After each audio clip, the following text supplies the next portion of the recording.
निजामातरं मुनिं लक्ष्मीनाथसमारम्भां नाथयामुनमध्यमाम् अस्मदाचार्यपर्यन्तां वन्दे गुरुपरम्परां यो नित्यमच्युतपदाम्बुजयुग्मरुक्मं व्यामोहतस्तदितराणि तृणाय मेने अस्मद्गुरोर्भगवतोऽस्य दयैकसिन्धोः रामानुजस्य चरणौ शरणं प्रपद्ये मातापिता युवतयस्तनया विभूतिः सर्वं यदेव नियमेन मदन्वयानाम् आद्यस्य नः कुलपतेर्वकुलाभिरामं श्रीमत्तदङ्घ्रियुगलं प्रणमामि मूर्ध्ना भूतं सरस्य महदाह्वयभट्टनाथ श्रीभक्तिसार कुलशेखरयोगिवाहान् भक्ताङ्घ्रिरेणुपरकालयतीन्द्रमिश्रान् श्रीमत्पराङ्कुशमुनिं प्रणतोऽस्मि नित्यम्।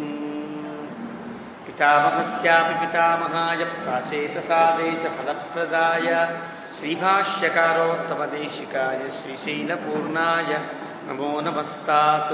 आचार्यानस्मदीयानपि परमगुरुं सर्वमाचार्यवर्गं श्रीमद्रामानुजाख्यं मुनिमखिल जनोद्धारणायावतीर्णं पूर्णार्यं यामुनेयं मुनिवरमहतो रामराजीवनेत्रौ वन्दे नाथं मुनीन्द्रं वकुलधरचमूनाथलक्ष्मीमुकुन्दान्। अस्मद्गुरुभ्यो नमः। शुक्लाम्बरधरं विष्णुं शशिवर्णं चतुर्भुजं प्रसन्नवदनं ध्यायेत् सर्वविघ्नोपशान्तये। यस्य द्विरदवक्त्राद्याः पानिषद्याः परश्शतं विघ्नं निघ्नन्ति सततं विश्वक्सेनं तमाश्रये। ज्ञानानन्दमयं देवं निर्मलस्फटिकाकृतिम् आधारं सर्वविद्यानां हयग्रीवमुपास्महे। अभङ्गुरकलादानस्थूललक्षत्वमीयुषे तुङ्गाय महसे तस्मै तुरङ्गाय मुखे नमः। कूजन्तं राम रामेति मधुरं मधुराक्षरम् आरुह्य कविताशाखां वन्दे वाल्मीकिकोकिलं। वाल्मीकेर्मुनिसिंहस्य कवितावनचारिणः शृण्वन् रामकथानादं को न याति पराङ्गतिं। यः पिबन् सततं रामचरितामृतसागरम् अतृप्तस्तं मुनिं वन्दे प्राचेतसमकल्मषम्। गोष्पदीकृतवाराशिं वशकीकृतराक्षसं रामायण महामालारत्नं वन्दे नीलात्मजम्। अञ्जनानन्दनं वीरं जानकीशोकनाशनं कपीशमक्षहन्तारं वन्दे लङ्काभयङ्करम्। आमिषीकृतमार्ताण्डं गोष्पदीकृतसागरं त्रिकृतदशग्रीवम् आञ्जनेयं नमाम्यहं। मनोजवं मारुततुल्यवेगं जितेन्द्रियं बुद्धिमतां वरिष्ठं वातात्मजं वानरयूथमुख्यं श्रीरामदूतं शिरसा नमामि। उल्लङ्घ्य सिन्धोः सलिलं सलीलं यशोकवह्निं जनकात्मजायाः आदाय तेनैव ददाह लङ्कां नमामि तं प्राञ्जलिराञ्जनेयम्। आञ्जनेयमतिपाटलाननं काञ्चनाद्रिकमनीयविग्रहं पारिजाततरुमूलवासिनं भावयामि पवमाननन्दनं। यत्र यत्र रघुनाथकीर्तनं तत्र तत्र कृतमस्तकाञ्जलिं बाष्पवारि परिपूर्णलोचनं मारुतिं नमत राक्षसान्तकं। वेदवेद्ये परे पुंसि जाते दशरथात्मजे वेदः प्राचेतसादासीत् साक्षाद् रामायणात्मना। चरितं रघुनाथस्य शतकोटिप्रविस्तरम् एकैकमक्षरं प्रोक्तं महापातकनाशनं। शृण्वन् रामायणं भक्त्या यः पादं पदमेव वा स याति ब्रह्मणस्थानं ब्रह्मणा पूज्यते सदा। वाल्मीकिगिरिसम्भूता रामसागरगामिनी पुनाति भुवनं पुण्या रामायण महानदी।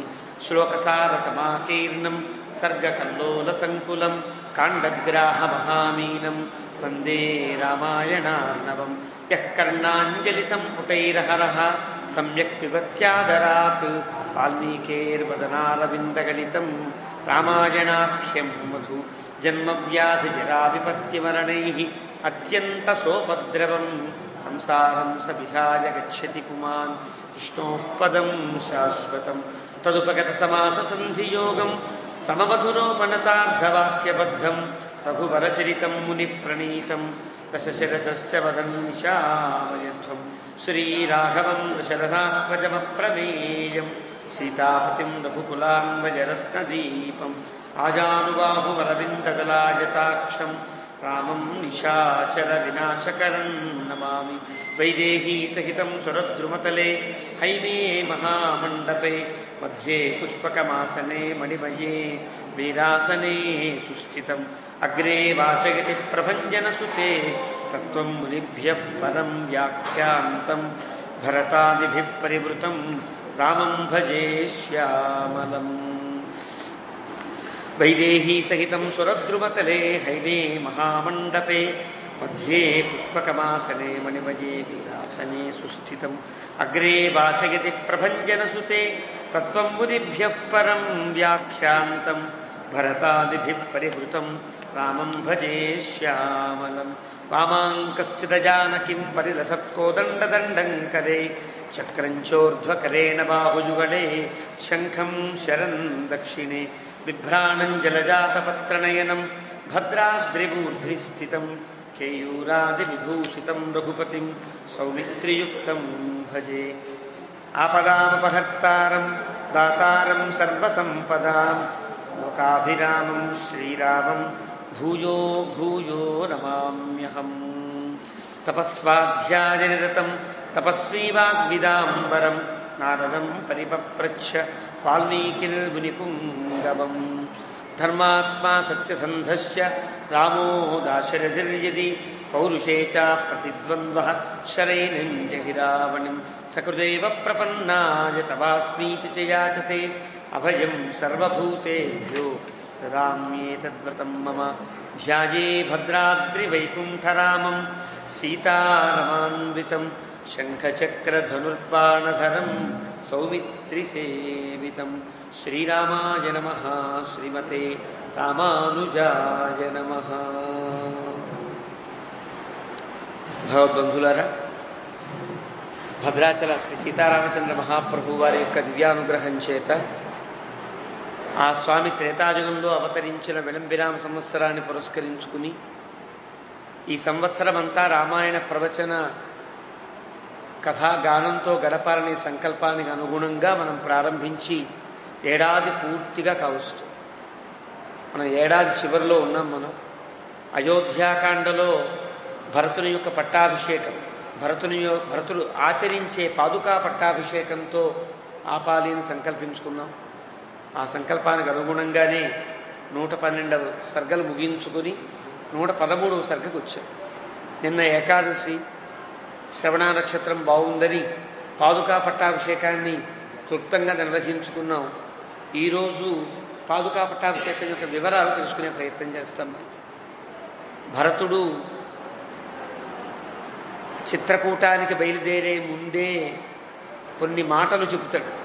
రామాయణ శ్లోకాల్లో సర్గల్లో మనకు కనిపిస్తాయి. యావత్ పాదౌ గ్రహిష్యామి నమే శాంతిర్భవిష్యతి అని ప్రారంభ సర్గల్లో వస్తాయి. ఎప్పటిదాకా అయితే రాముని పాదములను నా శిరస్సు మీద ధరించనో అప్పటిదాకా నాకు శాంతి లేదు అని అంటాడు. ధార్మికుడైన భరతుడు కాబట్టి భరతుని నోటి వెంట ఏ మాట వచ్చిందో అదే సఫలమైంది. అదే చివరికి ప్రతిఫలం కూడా అదే. తాను రాముణ్ణి మళ్ళీ వెనక్కి వచ్చే ప్రయత్నంలో తాను సాధించల. కానీ తాను పరతంత్రంగా ఉండి రాముడే రాజు అని ప్రకటించే సందర్భం అయితే ఏర్పడి పాదుకలు ఇచ్చాడు కదా. పాదుకలను తీసుకుని రాముడే రాజు, నేను రాజు కాదు అని ప్రకటించే అవకాశం కలిగిన వాడై 113వ సర్గ ప్రారంభం చేస్తున్నాడు వాల్మీకి. చాలా ఆనందించాడు భరతుడు. నిజానికి తాను అనుకున్న సంకల్పం రాముణ్ణి వెనక్కి తీసుకురాడు, రాముడు వెనక్కి రాడు. మరి భరతుడు ఎందుకు ఆనందించాడు అంటే తత శిరసి కృత్వాతు పాదుకే భరతస్తదా ఆరురోహరథం హృష్టః శత్రుఘ్నేన సమన్వితః. ఆరురోహరథం హృష్టః, రథమును చాలా ఆనందముతో నెక్కెను అని. కారణం భరతుడు అయోధ్య నుండి బయలుదేరేటప్పుడే అన్ని ధర్మాలని తాను ఆలోచించుకున్నాడు. ఒక రాత్రి నిద్ర పట్టలేదని వాల్మీకి చెప్పాడు. ఆ రాత్రంతా తాను ఆలోచించింది, తానెన్ని చెప్పినా రాముడెంత ధర్మజ్ఞుడో ఈయన అంత ధర్మజ్ఞుడు కదా. నిన్న యోగజ్ఞులైన మహర్షులు చెప్పారు, ధర్మజ్ఞో వరవర్ణినో. వీళ్ళిద్దరూ ఇన్ని ధర్మాలు తెలిసిన వాళ్ళని ఆనందపడ్డారు. అలాంటి భరతుడు రాముడు ఏం మాట్లాడతాడు, రాముడు వెనక్కి తిరిగే వచ్చే అవకాశమే కనిపించట్ల తనకు కూడా ధర్మాలని పట్టి చూస్తే. కాబట్టి రాముడు వెనక్కి తిరిగి రాడు. తిరిగి రాకపోతే తాను రాజు కావలసి వస్తుంది. తాను రాజవడం ఏ రకంగానూ సమ్మతం లేదు. తను ధర్మం ప్రకారంగా తను రాజు కావలసి ఉన్నా తాను పారతంత్ర్య పరాకాష్ఠకు ప్రతీక అని అంటారు భరతుడు. మన రామాయణాన్ని వేదాంత పరంగా మన పెద్దలు చెబుతూ రామచంద్రమూర్తి ధర్మజ్ఞుడు, ధర్మమూర్తి పక్కన పెడితే జీవులు 3 రకాలుగా ఉంటారు. 3 రకాలుగా ఉండాలి. జీవులు అనేవారు 3 తెరగులతో ఉంటారని వేదాంతం చెప్పి. ఎలా ఉంటారు? బద్ధో ముక్తశ్చ నిత్యశ్చ. బద్ధులు, ముక్తులు, నిత్యులు అని జీవులు 3 రకాలు. అంటే భగవంతుని యొక్క సన్నిధిలోనే ఎప్పుడూ ఉండి ఆయనతో పాటే కైంకర్యములను ఆచరించుకుంటూ ఆయన సేవ చేసుకుంటూ ఆయన ఎప్పుడైనా చెప్పితే సందర్భానుగుణంగా ఈ లోకంలో పుట్టి ఈ లోకంలో కర్మ అంటకుండా మళ్ళీ వెళ్ళిపోయేవారు నిత్యులు. వాడెప్పుడు విశ్వక్సేనుడైనా ఈ లోకంలో పుడతాడు, వెళ్ళిపోతాడు. ఆయన కర్మ అంటదు. సుదర్శనుడు పుట్టాడు, వెళ్ళిపోయాడు, వారి కర్మలు అంటావు, నిత్యులు అంటారు. భగవద్గీతలో పరమాత్మ చెబుతాడు, యదా యదా హి ధర్మస్య, ఎప్పుడైతే ధర్మానికి గ్లాని కలుగుతుందో అప్పుడు తదాత్మానం సృజామ్యహం, నా ఆత్మ వంటి వారిని ఈ లోకంలో పుట్టిస్తా అన్నాడు. ఆయనకు కూడా ఆత్మ ఉంటుంది. ఆయనే పరమాత్మ అయితే, అందరిలో అంతర్యామిగా ఉండేవాడు తానే అయితే, ఆయనకంటూ మళ్ళీ ఆత్మ ఉంటే, మళ్ళీ ఆత్మకు ఇంకో ఆత్మ ఉంటే దీన్ని అనవస్థాదోషము అని అంటారు. అనవస్థాదోషం అంటే ఎక్కడి దాకో తెగింపు లేని ఒక ప్రవాహం, నిరంతర ప్రవాహాన్ని శాస్త్రం అనవస్థాదోషము ఉంటుంది. ఇది ఎక్కడి నుంచి వచ్చిందండి? మట్టి నుంచి వచ్చింది. మట్టి ఎక్కడి నుంచి వచ్చిందండి? భూతం నుంచి. ఇంక ఎక్కడికి తేలాలి? ఎక్కడొకటి ఆగాలి కదా. అది భగవంతుడి నుంచి అని ఆపాలి. అక్కడి నుంచే అన్నీ రావాలి, అక్కడికి అన్నీ వెళ్ళి ఆగిపో. మళ్ళీ ఆయనకి మళ్ళీ ఆత్మ ఉంటే మళ్ళీ ఆత్మలో ఇంకో పరమాత్మ, మళ్ళీ ఆయనకో ఆత్మ. ఇది అనవస్థాదోషం. కాబట్టి తదాత్మానం సృజామి అహం అంటే అర్థమేమి? గీతా వ్యాఖ్యానానికి రాసిన భాష్యకారులు చెప్తారు, ఆత్మానం అంటే ఆత్మ తనను శాస్త్రబద్ధంగా బతికించే తనకు ఆత్మల వంటి వారు జ్ఞానులు. ఇది ఎవరు చెప్పారు? మళ్ళీ భగవద్గీతలో తానే జ్ఞానీతు ఆత్మైవ మే మతం, నాకు పరమజ్ఞాని ఎవడైతే ఉంటాడో వాడే నాకు ఆత్మ అని భగవంతుడు చెప్పాడు. కాబట్టి భగవంతుడు ధర్మానికి గ్లాని కలిగినప్పుడు తన ఆత్మస్వరూపులైన జ్ఞానులను ఈ లోకంలో పుట్టిస్తూ ఉంటాడు. అలా పుట్టి వెళ్ళిపోయేవారిని నిత్యులు అంటారు. వాళ్ళకి ఇవేమీ అంటాం. వారు అలా భగవంతుని ఆజ్ఞతో పుడతారు, వెళ్ళిపోతారు అంతే. అలాంటి అలాంటి వాళ్ళకి కారణ జన్ములు అంటాం మన లోకంలో. ఈరోజు అందరినీ అంటున్నాం, కానీ ఆ మాట అందరికీ వర్తించే మాట కాదు. కారణ జన్ములు కొందరు ఉంటారు, ఆ మహానుభావులకు వర్తిస్తూ వాళ్ళ నిత్యులు అంటారు. ముక్తులు అని, ముక్తులు చిన్న పొరపాటు చేసి ఈ లోకంలో పుడతారు. పుట్టిన వాళ్ళు ఈ ఆత్మ యొక్క ఈ శరీరం యొక్క అనిత్యత్వాన్ని, ఆత్మ యొక్క నిత్యత్వాన్ని తెలుసుకుని ఇది ధర్మం కాదు, మనం ఈ శరీరాన్ని ఎత్తినందుకు దీని ధర్మాలు పాటిస్తూనే ఆత్మ యొక్క ఆత్మానందాన్ని, కైవల్యమునో మోక్షమునో వాటిని పొందడానికి జ్ఞానాన్ని సంపాదించాలని పెద్దలను ఆశ్రయించి మంత్రాన్ని తీసుకుని అనుష్ఠానం చేసుకుంటూ జాగ్రత్తగా ధర్మాన్ని పాటించి లోకంలో పరోపకారంతో అపకారం చేయకుండా పరులను ఆనందింపజేస్తూ ధర్మాన్ని పాటిస్తూ ముక్తిని పొందుతారు. వాళ్ళు మళ్ళీ తిరిగిరారు. అలా కొంతకాలం ఈ లోకంలో ఉండి కర్మను అనుభవించి మళ్ళీ కర్మ లేకుండా చేసుకుని పరిశుద్ధులై భగవంతుని సన్నిధికి వెళ్ళేవాళ్ళు కొందరు, వచ్చి వెళ్ళేవాళ్ళు కొందరు, ఎప్పుడూ అక్కడే ఉండేవాళ్ళు కొందరు, ఇలా ఉంటారు. బద్ధులు అంటే మనం, అంటే బంధించబడ్డాం కర్మ వల్ల. మనం ధర్మాన్ని సరిగ్గా ఆచరిస్తున్నామంటే ఏమో తెలుసు, మన హృదయాలకి మనకు తెలుసు. మళ్ళీ మనం తరించేటట్టుగా పునర్జన్మను పొందకుండా ఉండేటట్టుగా ప్రవర్తిస్తున్నామా అనేది మన ముందు అద్దం పెట్టుకుంటే అక్కడ తెలిసిపోతుంది. కాబట్టి మళ్ళీ మనం పుట్టాలి, మళ్ళీ ధర్మం చెయ్యాలి, లేదా అధర్మం చేయాలి. ఆ ధర్మం వల్ల మళ్ళీ ఇంకో జన్మ, ఆ జన్మలో ఉండే చేసేటువంటి పనుల వల్ల మళ్ళీ జన్మలు, ఇలా ఇలా ఇలా జన్మ పరంపరలు సాగుతూ ఉంటాయి. జాతస్యహి ధ్రువో మృత్యు ధ్రువం జన్మ మృతస్య చ. ఇలాంటి వాడి కోసం చెప్పిన మాట భగవంతుడు. పుట్టిన ప్రతివాడు చనిపోక తప్పదు, చనిపోయిన ప్రతివాడు పుట్టక తప్పదంటే ముక్తులకు నిత్యులకు వర్తించే మాట కాదని. నన్ను ఆశ్రయించిన వాడు మళ్ళీ పుట్టడు అని మళ్ళీ చెప్పాడు కదా, వాళ్ళకి వర్తించదనమాట. ఎవరికి వర్తిస్తుంది? మనకి వర్తిస్తుంది. ఆదిశంకరులు అంటారు భజగోవిందంలో, పునరపి జననం పునరపి మరణం పునరపి జననీ జఠరే శయనం. ఇలా గిర్రమని తిరుగుతూ ఉంటారు. వీళ్ళని బద్ధులు అని అంటారు. ఇలా 3 రకాలుగా ఉంటారు.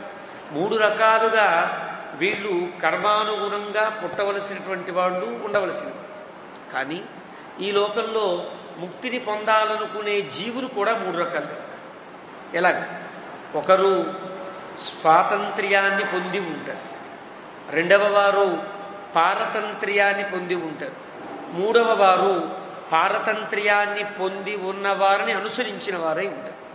3 రకాలుగా ఉంటారు. స్వాతంత్ర్యం అంటే గొప్ప భక్తుడు, సందేహం లేదు, చాలా భక్తుడు. భగవంతుడు చెప్పినా వినడే, నీ కోసం నేనున్నా, నీకేం కష్టం రాకుండా చూసుకుంటాను తప్ప నువ్వు చెప్పినట్టు విన్నాయా, నీకోసమే నేను బతుకుతా అంటూ భగవంతుడి యొక్క ఆజ్ఞను కూడా పక్కకి పెట్టి భగవంతుడి కోసమే బతికేవాడు ఉంటాడు. స్వతంత్రుడు అని అంటారు. లక్ష్మణస్వామి, నువ్వు అడవికి రావద్దంటే నేను వచ్చి తీరుతా, నీకు అన్ని పనులు నేనే చేస్తా, నువ్వు వద్దన్నా పొమ్మన్నా నిన్ను వదిలిపెట్టను అని వచ్చినవాడు. ఈయన స్వాతంత్ర్య భక్తికి ఒక ఉదాహరణ. పారతంత్ర్య భక్తి అని అంటారు. పారతంత్ర్య భక్తి అంటే నేను నీ వస్తువుని నువ్వు ఎలా వాడుకుంటే అలా వాడు, కానీ నా కోరిక నేను చెప్పేస్తా, కాదు ఇలాగే అంటావా అలాగే ఉంటా అనేటువంటి స్థితిలో ఉండే జీవుడు ఒక ఉంటాడు. వస్తుత ఉపయాతోహం యామునే ఎన్నమామితం. యామునాచార్యుల వారు అంటారు, వస్తుతాముపయాత, నేను ఇన్నాళ్ళకి వస్తువులయ్యాను అంటే స్వాతంత్ర్యాన్ని పోగొట్టుకుని నేను భగవంతుని యొక్క ఆజ్ఞలకు లోబడి ప్రవర్తించేటట్టుగా నన్ను నేను మలచుకున్నాను అని చెప్పడం. భరతుడు అలాంటి వాడు. అంటే రాముని యొక్క మాటని కాదనకుండా ఉండేవు. మరి ఇంత ఆర్గ్యుమెంట్ ఎందుకు చేశాడు భరతుడు? ధర్మం కోసం చేశాడు. కానీ రాముడు చివరికి ఏం చెప్తాడో అది వింటాడు. కానీ భరతుడే పారతంత్ర్యానికి పరాకాష్ఠ. పూర్తిగా రాముని మీద భారం వేసి ఎలా చెబితే అలా వింటాను అనేవాడు భరతుడు. కాబట్టి అలాంటి భరతుడట ఇప్పటిదాకా తనకు పారతంత్ర్యం పోయి స్వాతంత్ర్యం మీద పడుతుందేమో అని భయపడ్డాడు. రాజ్యం తానే పాలించవలసి వస్తుంది. రాముడే కనుక నీవే రాజువి, నీవే పరిపాలించు అని కనుక వదిలేస్తే చాలా కష్టపడుతూ జీవనాన్ని గడిపేవాడు భరతుడు. కారణం, అయ్యయ్యో నేను రాజునైపోతే లాంఛనాలన్నీ తప్పదు, మర్యాదలు తప్పవు, సుఖాలు తప్పవు, వీటి వల్ల స్వాతంత్ర్యం పెరిగిపోతుందని బాధపడేటువంటి భరతునికి చిట్ట చివరికి రాముడు 2 వాగ్దానాలు చేసి పంపించాడు. తిరిగి అయోధ్యకి రాను అన్న రాముణ్ణి 14 ఏళ్ల తర్వాత నేను తప్పనిసరిగా వస్తాను అని మాట మార్చగలిగాడు భరతుడు. అదొక ఆనందం. రెండవది, 14 ఏళ్ల తర్వాత వచ్చి రాజ్యాంగం ఒప్పుకోకపోయినా మీరందరూ నన్ను ప్రాధేయపడుతున్నారు కాబట్టి 14 ఏళ్ల తర్వాత రాజును నేనే, అప్పటిదాకా నా రాజ్యాన్ని జాగ్రత్తగా చూసుకో అన్నాడు. ఇది భరతుడికి చాలా ఆనందాన్ని కలిగించే మాట. మూడవది, తన పాదుకలనిచ్చి వీటికి రాజ్యం చేయించు, ఇవే రాజ్యం చేస్తాయి అన్నట్టుగా ఇచ్చాడు. కాబట్టి తన మీద స్వాతంత్ర్యం పడదు. ఇంకా తాను రాజు కాదు.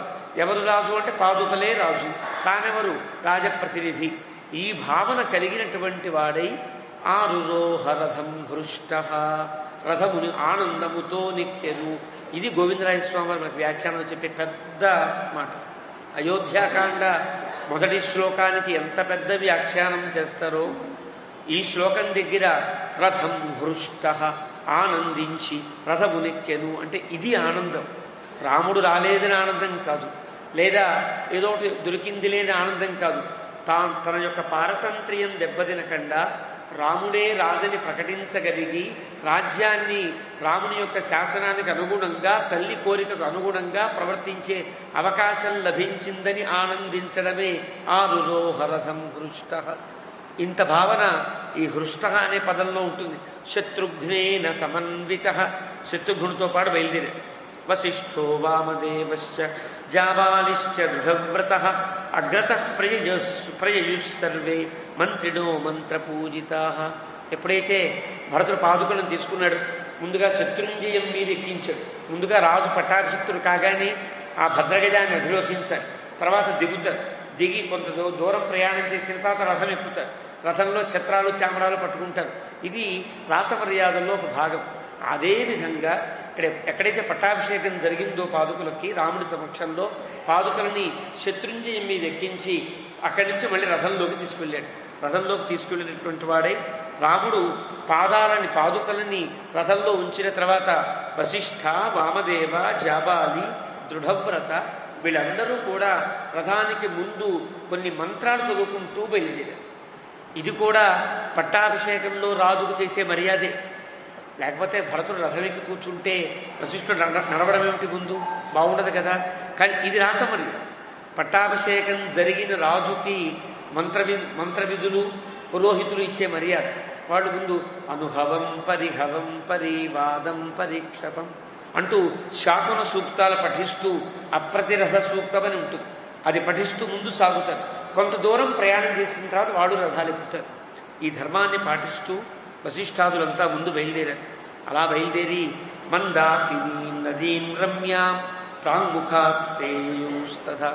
ఈ ప్రయాణం మళ్ళీ అటో ఇటో సాగకూడదని ప్రాంగుఖాస్తే చిత్రకూటం నుండి ఇలా వాళ్ళ ఉత్తరం మీద నుంచి వచ్చి వాడు తూర్పు వైపుకి వెళ్ళాడు. అంటే తూర్పు ప్రయాణం ఒక సుఖాన్ని మాంగళ్యాన్ని పెంపొందిస్తుంది. ఎప్పుడైనా యుద్ధాలకు వెళ్ళేటప్పుడు రాజు యుద్ధాలకి కానీ ఒక దండయాత్రలకి, యుద్ధములంటే దండయాత్రలకి, ఒక రాజ్యాన్ని లోపరుచుకోవడానికి వెళ్ళేటప్పుడు ఉదంముఖ ఉత్తర దిక్కుగా ప్రయాణం చేస్తారు. అవకాశం ఉన్నా లేకపోయినా అక్కడి నుంచి కాస్త ఉత్తర దిక్కుగా ప్రయాణం చేసి అక్కడి నుంచి మళ్ళీ తూర్పు దిక్కుగా ప్రయాణం చేసి వెళతారు. ఇది నియమం. మనకి రాముడు అయోధ్య నుండి బయలుదేరేటప్పుడు సుమంత్రుడితో రథం ఎక్కినప్పుడు అయోధ్యకాండ ప్రారంభంలోనే ఉదంముఖ ప్రయాణ నిమిత్త మాంగళ్య దర్శనాత్ అంటాడు వాల్మీకి. ప్రయాణము శుభముగా జరగడం కోసం ఉదంముఖ యయౌ అని అక్కడ చెప్తారు. అది ఏ 15వ సర్గో 16వ సర్గో చివరి శ్లోకం. ఉదంముఖ ఉత్తర దిక్కుగా ప్రయాణం శుభాలని విజయాలని పెంపొందిస్తుంది. ఇప్పుడు తూర్పు దిక్కుగా ప్రయాణం చేయాలి. ఉత్తరం దిక్కుగా వీళ్ళు వస్తే వీళ్ళు తూర్పు దిక్కు తిరిగారు. ఎందువల్ల తిరిగారంటే రాముడు ఉండే చిత్రకూటానికి ప్రదక్షిణంగా వెళ్తారు. రాముడు ఉండే చిత్రకూటం మొత్తానికి ప్రదక్షిణం చేసి మళ్ళీ ఉత్తరానికి తిరుగుతారు. ఇది వశిష్ఠుని యొక్క ఆజ్ఞ ఇచ్చాడు. ఎందువల్ల పట్టాభిషేకం అయిన తర్వాత రాముడికి బ్రహ్మోత్సవాలు జరుగుతాయి. అయిన తర్వాత రాముడు రథాన్నో ఒక వాహనాన్నో ఎక్కి ఏం చేస్తాడు? తిరువీధి చేస్తాడు. తిరువీధి దేనికి చేస్తాడు? పట్టాభిషేకం నాడు రథం ఎక్కుతాడు రాముడు. ఇక్కడ భద్రాచలంలో తెలుసు మీకు. ఊరంతా తిరుగుతారు. దేనికని? ఎప్పుడైతే రాజు పట్టాభిషిక్తుడు అయ్యాడో ఆ రోజు ఊరేగింపు ఉంటుంది. మొత్తం ఊరంతా ఊరేగాలి. అది ధర్మం. ఇప్పుడు రాముడున్న రాజ్యమేది? చిత్రకూటం. పట్టాభిషేకం జరిగింది ఎవరికి? రాముడికే. కాబట్టి ఈ తిరువీధి ఎవరికి జరగాలి? రాముడికి జరగాలి. ఎక్కడ జరగాలి? రాజ్యంలో జరగాలి. కాబట్టి వీళ్ళట చిత్రకూటం మహాగిరిం ప్రదక్షిణంచ కుర్వాణాః. తూర్పు వైపు తిరిగి వశిష్ఠ మహర్షి చిత్రకూట పర్వతానికి ప్రదక్షిణం ఆచరించి మళ్ళీ ఉత్తరముఖంగా ప్రయాణం చేస్తారు. ఎన్ని ధర్మములో మన శ్లోకములలో కనిపిస్తాయి. ఆ రకంగా పశ్యన్ ధాతు సహస్రాణి రమ్యాని వివిధాని చ ప్రయయౌ తస్య పార్శ్వేన ససైన్యో భరతస్తదా. ఆ రకంగా చిత్రకూట పర్వతం యొక్క అందాలన్నీ చూస్తూ అక్కడ ఉండే ధాతువులని చెట్లని వివిధములైనటువంటి ఆ సౌందర్యాలను చూసుకుంటూ భరతుడు ససైన్యంగా బయలుదేరాడు. అదూరా చిత్రకూటస్య దదర్శ భరతస్తదా ఆశ్రమం యత్ర సముని భరద్వాజ కృతాలయ. మెల్లగా చిత్రకూటాన్ని దాటి ఆ తూర్పు దిక్కు ఉదంముఖంగా ప్రయాణం చేశారు. దగ్గరగా సమీపంలోకి భరద్వాజ మహాముని ఆశ్రమం దాకా వచ్చారు. దూరంగా చూచారు. సతమాశ్రమమాగమ్య భరద్వాజస్య బుద్ధిమాన్ అవతీర్య రథాత్ పాదౌ వవందే భరతస్తదా. భరతుడు చాలా బుద్ధిమంతుడు, తెలిసినవాడు. ఇంకా భరద్వాజాశ్రమంలో దిగవలసిన అవసరం తనకేమీ లేదు, వెళ్ళిపోవాలి. కానీ ఎంత మర్యాదను చేశాడు. తను వచ్చినప్పుడు తనతో వచ్చేటువంటి లక్షలాది మందికి ఎంత గొప్ప విందులు చేశాడో మనం విన్నాం. భరద్వాజుని యొక్క విందని పేరు. అద్భుతమైనటువంటి ఆతిథ్యాన్ని ఇచ్చాడు మహర్షి. ఆయన ఆశీర్వదించాడు. ఆయన ఆశీర్వాదమే ఫలించింది అనిపించింది. ఆయన వెళ్ళేప్పుడు ఏం చెప్పాడు? ఏది జరగవలసి ఉన్నదో, ఏది నీకు శ్రేయస్కరమో అది జరుగుతుంది అని చెప్పాడు. అంటే ఇప్పుడు నాకు జరిగింది నాకు శ్రేయస్కరం అన్నమాట. ఈ ఆశీర్వాదం ఇచ్చినవాడు భరద్వాజ మహర్షి కాబట్టి బుద్ధిమంతుడైనటువంటి భరతుడు ఆశ్రమం దాకా వచ్చి రథము నుండి దిగి ఆ మహర్షి యొక్క శ్రీపాదాలను సేవించాడు. వవందే రథాతు పాదౌ వవందే భరతస్తద. భరద్వాజ మహర్షి పాదాలు పట్టుకుని ప్రార్థన చేశారు. తతో హృష్టో భరద్వాజ. ఆయనకి చాలా సంతోషం కలిగి. వీళ్ళందరూ ముందు అనుకున్నది ఇదే, రాముడు రాడు, వస్తే భరతునికి ఆటంకం లేకుండా ధర్మం యొక్క విశేషం ఏదన్నా జరగాలి. ఏం జరుగుతుందో ఎవరు ఊహించలేకపోయారు. అది రాముని యొక్క ఛాన్స్. రాముని మన మదిలో మెదిలినటువంటి ఆలోచన వశిష్ఠ మహర్షి యొక్క ప్రణాళికకు అనుగుణంగా రాముడు చేసిన పని. కాబట్టి భరద్వాజుడు చాలా ఆనందించి భరతునితో అంటున్నాడు, అపి కృత్యం కృతం తాత రామేణిచ సమాగతం. చెయ్యవలసిన పని ఏదో జరిగిందా భరత అంటే అర్థం రాముడు తిరిగి రాడని తాను చెప్పాడు కదా. రాముడు తిరిగి రాకపోయినా నీ మాట కాదనకుండా రాముడే తిరిగి వచ్చాడు. రాముడి మాట కాదనకుండా రాముడు తిరిగి రాలా. అపి కృతం కృత్యం, జరగవలసింది జరిగింది కదా భరత. రాముడిని కలిశావు కదా, జాగ్రత్తగా మాట్లాడావు కదా అన్నాడు. పొడిగా మాట్లాడాడు. ఏ బముక్త సతు తతో భరద్వాజేన ధీమత. ధీమంతుడు భరద్వాజుడు, ఇవన్నీ ఊహించినవాడు భరద్వాజుడు. ప్రత్యువాచ భరద్వాజం భరతో భ్రాతృవత్సల. మళ్ళీ సమాధానం చెప్పాలి కదా. ఏం చెప్పాలి అంటే భ్రాతృవత్సల, రాముని మీద అమితమైన ప్రేమ కలిగినటువంటి భరతుడు అంటున్నాడు, స యాచ్యమాన గురుణా మయాచ దృఢ విక్రమ. నేనెంతో ప్రార్థన చేశామండి. నేను అని ముందు చెప్పలా, వశిష్ఠుల వారు ప్రార్థన చేశారు, నేను కూడా ప్రార్థన చేశా. మా ఇద్దరి మాటని ఆయన విని రాముడు ఏం చేశాడంటే రాఘవ పరమ ప్రీత. మా యాచన వల్ల రాముడు చాలా ఆనందాన్ని పొంది వశిష్ఠం వాక్యమబ్రవీత్. వశిష్ఠుడితో చెప్పాడు మా అన్నయ్య గారు ఏమని, పితు ప్రతిజ్ఞాంతామేవ పాలయిష్యామి తత్వతః. నిజానికి సుమారు 7-8 సర్గల పాటు ఆర్గ్యుమెంట్ చేసిన వాడు భరతుడే. వశిష్ఠుడు మహా అయితే ఒక్క సర్గలో మాట్లాడాడు. కానీ భరతుడు చెప్తున్నాడు వశిష్ఠుడే అంతా మాట్లాడాడు, వశిష్ఠునికే మా అన్నయ్య గారు చెప్పారు. అంటే నేను రాముడితో ఎలాంటి సమానమైనటువంటి వ్యక్తిని కాను అని ప్రకటిస్తున్నాను. అంటే మీ ఇద్దరు కలిశారు కదా, ఏం మాట్లాడుకున్నారు అని అడిగాడు భరద్వాజుడు. నేను మాట్లాడానండి, నేను చాలా యాచించాను, రాముడే ఒప్పుకోలేదు, సరే ఏం చేస్తాను, పాదకులు తీసుకొచ్చాను అనాలి భరతుడు. అంటే రాముడు నేను సమానమని చెప్పినట్టు అవుతుంది. ఆ అవిధేయత కూడా భరద్వాజుడికి ఇష్టం ఉండదు. భరతుడికి ఇవన్నీ తెలుసు కాబట్టి అంటున్నాడు, మా గురువుగారు చాలా యాచించారు, నేను కూడా యాచించా. మీ ఇద్దరిని యాచిస్తే మా అన్నగారు ఆనందించి మా గురువుగారితో చెప్పారు ఏమని, తండ్రి ఆజ్ఞని పాలిస్తాను, నేను వెనక్కి తిరిగి రాను, 14 ఏళ్ళు ఇక్కడే ఉంటాను, ఆ తర్వాత వస్తానని మా గురువు గారికి మా అన్నయ్య గారు చెప్పారు. అంటే అర్థం చర్చ ఎవరేమంటే జరిగింది, నాకు రాముడికి కాదు భరద్వాజ మహర్షి, వశిష్ఠ మహర్షికి మా అన్నగారికి జరిగింది. అంటే సమాన స్కంధులకి జరిగింది తప్ప నాకు రాముడితో వాదించేటువంటి ప్రతిముఖత్వం కూడా నాకు లేదు సుమా అని ప్రకటించాడు భరతుడు. ఇది భరతుడికి ఉండే గొప్పతనం. నిజానికి జరిగిందంతా అక్కడ అదే జరిగింది. కానీ భరద్వాజుని దగ్గర చెప్పవలసినటువంటి వినయపూర్వకమైన మాట, నేను రాముడితో ఆర్గ్యుమెంట్ చేసే యోగ్యత నాకు లేదు, మా గురువుగారు చేశారు. ఇలా చెప్పారు. ఏమని, 14 ఏళ్ళు ఉండి వస్తా అని చెప్పారు. ఏ బముక్తో మహాప్రాజ్ఞ. ఇలా మా అన్నగారు చెబితే అది విన్న వశిష్ఠ మహర్షి అన్నాడు, వశిష్ఠ ప్రత్యువాచ. మా గురుగారు అద్భుతమైన ఒక పథకాన్ని వేశారు. ఇదంతా ఎవరి గొప్పతనం, మీరు అనుకున్నట్టుగా రాముడిది కాదు, మీరు అనుకున్నట్టుగా నాది కూడా కాదు, మా గురువు గారు గొప్పతనం. పక్కన గురువుగారు ఉంటే గురువుగారిని పోవలసిన బాధ్యత. గురుం ప్రకాశయేత్ ధీమాన్. అందుకనే భరతుడిని చెబుతూ వాల్మీకి ధీమాన్ అని ప్రయోగించిన కారణం అది. మా గురువుగారి గొప్పతనం అండి ఇది. ఆ సమయంలో రాముడు మాట్లాడుతూ ఉంటే తన సంచిలోంచి, తనకు ఒక సంచి ఉంది, ఆ సంచిలోంచి పాదుకలు తీసి, బంగారు పాదుకలు తీసి, రామా ఒక పని చెయ్యి, ఇగో బంగారు పాదుకలు ఇగో, వీటి మీద ఎక్కి నీ పాదముల నుంచి ఇవి భరతుడికి ప్రసాదించు అని మా గురువు గారు చెప్పారు అని. అక్కడ చెప్పాడే వాల్మీకి, అక్కడ చెప్పలా, ఇక్కడ చెప్తున్నాడు. అది తమాషా. ఎక్కడ ఏది చెప్పాలో వాల్మీకి తెలుసు, మనం ఎక్కడ ఏది అర్థం చేసుకోవాలో మనకు తెలియదు. అక్కడ భరతుడే ఇచ్చినట్టుగా ఇచ్చాడు. కొంతమంది ఏం చెప్పారు, అధిరోహార్యప, నీ పాదుకలు ఉన్నాయి కదా, నీ చెప్పు అయితే ఇచ్చేవయ్యా, తీసుకెళ్ళిపోతారంటే మనవాడు కామెంట్ చేస్తూ చివరికి అడవిలో తిరిగి రాముడికి చెప్పులు కూడా లేకుండా పట్టుకెళ్ళి భరతుడు ఘనుడు అంటూ అందంగా పాపం సరదాగా ఏదో వ్యాఖ్యానం చేశాడు తప్ప రాముని పాదుకలు అవి కావు. కుటీరంలో ఉండేవాడు పాదుకలతో తిరగక్కర్లా, అక్కడే కూర్చున్నవాడు. పాదుకలు ఎక్కడో ఉంటాయి, మామూలుగా కూర్చున్నాడు. ఈ పాదుకలు ఎక్కడివి అంటే అందుకనే మరి తే పాదుకే కే అని అద్భుతమైన వ్యాసాన్ని సుమారు 150 సంవత్సరాల క్రితం మహానుభావులు రాశారు. తే పాదుకే కే, ఎక్కడివా పాదుకలు అని.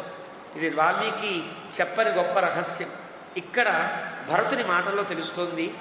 వశిష్ఠ మా గురువుగారండి పాదుకలు బంగారు పాదుకలు తెచ్చారు, పట్టాభిషేకం ఇక్కడే కాబట్టి రాముడికి కిరీటం దగ్గర నుంచి పాదుకల వరకు అన్ని పెట్టుకెళ్ళేవి. కానీ వశిష్ఠ మహర్షి ఉండే గొప్పతనం కిరీటాన్ని రథంలోనే ఉంచాడు, పాదుకలు మాత్రం పట్టుకొచ్చాడు. అంటే ఆయనకి భవిష్యత్తు తెలుసా లేదు. పాదుకలు మాత్రం సంచులు పట్టుకొచ్చి రాముడి దగ్గర పాదుకలు ఇచ్చి, రామ ఈ పాదుకల మీద నీ పాదముల నుంచి భరతుడికి ప్రసాదించు, ఈ సమస్య సాల్వ్ అయిపోతుందని చెప్పాడండి అంటూ చెప్తున్నాడు. ఇక్కడ ఏ వముక్తో మహాప్రాజ్ఞ వశిష్ఠ ప్రత్యువాచ అంటే అర్థం ఎంత గొప్పవాడో గురువుగారు అని భరతుడు పొంగిపోతే వాల్మీకి పొంగిపోతున్నాడు. భరతుడు ఎంత గొప్పవాడు. భరతుని ఉద్దేశంలో మా గురువుగారి గొప్పతనం ప్రకటిస్తే వాల్మీకి భరతుని గొప్పతనం ప్రకటిస్తూ హా అనే ప్రయోగం చేసే అభిప్రాయం అది అని అంటారు పెద్దలు. అలా అని వాక్యజ్ఞో వాక్య కుశలం, అన్ని మాటల సారము తెలిసిన భరద్వాజుడు ఎలా మాట్లాడితే రాముడికి అర్థమవుతుందో, ఎలాగా ఈ పని సాల్వ్ అవుతుందో, పరిష్కారం అవుతుందో తెలిసినటువంటి వశిష్ఠుడు రాఘవం వచనం మహతు, గొప్ప ధర్మమును చెప్పెను. ఇక్కడ సంప్రదాయబద్ధంగా కూడా ఒక అంశం వైష్ణవుని కదా చెప్పవలసిన అవసరం ఉంటుంది. ఈ పాదుకలను ధరించుట, పాదుకలను ఆరాధించుట, గురువుగారి యొక్క పాదుకలను స్వీకరించుట, ఈ సంప్రదాయమంతా పాంచరాత్రాగమ శాస్త్రం నుండి పాంచరాత్రాగమ శాస్త్రంలో ఈ సంప్రదాయం బాగా అన్ని సంహితల్లో కనిపిస్తుంది. హారీత మహర్షి కూడా ఈ సంప్రదాయాన్ని చెబుతాడు. గురువుని ఆశ్రయించండి, అష్టాక్షరాన్ని పొందండి, గురుపాదాలు స్వీకరించండి, నిత్యము ఆరాధించుకోండి, ఏది తిన్నా వాటికి ఆరగింపు చేయండి, అదే తినండి, ఇదే జీవనము, ఇదే యావజ్జీవము పాటించవలసిన దీక్ష అని చెప్పాడు హరితుడు. ఈ సంప్రదాయాన్ని లోకానికి ప్రకటించిన పాంచరాత్రాగమాన్ని ప్రవర్తింపజేసిన వారిలో వశిష్ఠుడు ఒకడు. పాంచరాత్ర ప్రవర్తకాన్ వశిష్ఠాది మునీన్ వందే పాంచరాత్ర ప్రవర్తకాన్. రామచంద్రమూర్తి తాను నిత్యము ఆరాధించే రంగనాథునికి తర అయోధ్యలో ఏ ఆగమం ప్రకారంగా ఆరాధన చేసేవాడంటే పాంచరాత్ర ఆగమం ప్రకారంగానే ఆరాధన చేసేవాడు. ఎందువల్ల ఎలా చెప్తారు మీరు అంటే, రాముడు తన యొక్క నిత్యారాధన మూర్తిని విభీషణుడికి ఇస్తే విభీషణుడు లంక దగ్గర లంకకు తీసుకువెడుతూ శ్రీరంగంలో ప్రతిష్ఠించి అక్కడ పాంచరాత్రాగమాన్నే నెలకొల్పాడు వశిష్ఠ ఆదేశము చేత. ఎందువల్ల అప్పటిదాకా ఆ మూర్తికి ఏ ఆగమంతో ఆరాధన జరుగుతుందో దానితోనే జరగాలి కాబట్టి పాంచరాత్రాగమ ప్రవర్తకులలో వశిష్ఠుడు అగ్రగణ్యుడు. కాబట్టి వశిష్ఠుడు ఈ సంప్రదాయం తెలిసినవాడు కావడం చేత, ఈ సంప్రదాయాన్ని తాను ప్రవర్తింపజేసినవాడు కావడం చేత, రామా ఇది గొప్ప సంప్రదాయం, పాదుకులను భరతుడికి ప్రసాదించు అని చెప్పాడు. ఏతే ప్రయచ్చ సంహృష్ట పాదుకే హేమభూషితే, ఈ బంగారు పాదుకులను నీవు అయోధ్యాయా మహాప్రాజ్ఞ యోగక్షేమకరే తవ, ఈ పాదుకలను అధిరోహించి భరతునికి ఇస్తే కనుక ఈ పాదుకలు ఎవరికి క్షేమాన్ని కలిగిస్తాయో తెలుసునా? భరతునికి ప్రజలకి మాత్రమే కాదు, నీకు కూడా. ఈ సంప్రదాయము నువ్వు పాటించినటువంటి ఈ పద్ధతి నీకు కూడా శ్రేయస్కరం అవుతుంది అని వశిష్ఠుడు చెప్పాడు మా గురువుగారు, మా అన్నయ్య గారికి. అది విన్నటువంటి రామచంద్రమూర్తి ఏవముక్తో వశిష్ఠేన, వశిష్ఠుని చేత చెప్పబడినటువంటి రామచంద్రమూర్తి మళ్ళీ వెంటనే పాదుకలు తీసుకో భరతాన్ని ఇవ్వల. తూర్పు వైపు తిరిగి ఆచమనం చేసి ఒక నియమాన్ని పాటించి ప్రాంగుఖస్థిత పాదుకేహి అధిరుహ్య ఏతే మమ రాజ్యాయ వైదగౌ. తూర్పు తిరిగి ఒక నియమాన్ని పాటించి రాముడు ఆ పాదుకల మీద పాదముల నుంచి ఇదే రాజ్యము కొరకు ఇచ్చెను. రాజ్యాయ దదౌ, రాజ్యము కొరకు ఇచ్చెను అంటే వీటికే పట్టాభిషేకం చేయి, ఇవే పరిపాలిస్తాయి అని రాముడు చెప్పాను. ఇది అర్థం. కాబట్టి నేను రాజును కాను. భరద్వాజుడు అనుకున్నాడు రాజు అయ్యావా, రాముడు చెప్తే రాజు అయిపోతావు కదా అనే అభిప్రాయంతో అడిగాడు. కానీ నేను రాజును కాదండి, ఇగో ఈ పాదుకలే రాజును అని చెప్పాడు. చెప్పే విధానంలో ఉండే అందం. నివృత్తోహం, ఆ రకంగా వెనుతిరిగాను. అహం అనుజ్ఞాత రామేణ, రాముని చేత అనుజ్ఞను పొందినవాడిని. సుమహాత్మన, ఎంత గొప్పవాడు రాముడు. అయోధ్యామేవ గచ్చామి గృహీత్వా పాదుకే శుభే.